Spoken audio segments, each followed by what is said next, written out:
सच्चिदात्मने सर्वान्तरात्मने श्रीमद् वेङ्कटेशाय मङ्गलम्।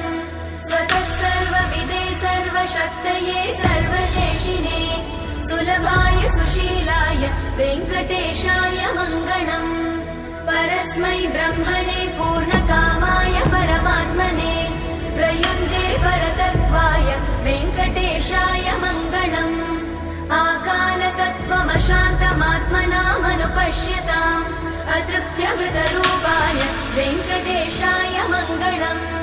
प्रायस्वचरणौ पुंसां शरण्यत्वेन पाणिना कृपया दिशते श्रीमद् वेङ्कटेशाय मङ्गलम्। दयामृततरङ्गिण्यास्तरङ्गैरिव शीतलैः अपाङ्गैः सिञ्चते विश्वं वेङ्कटेशाय मङ्गलम्।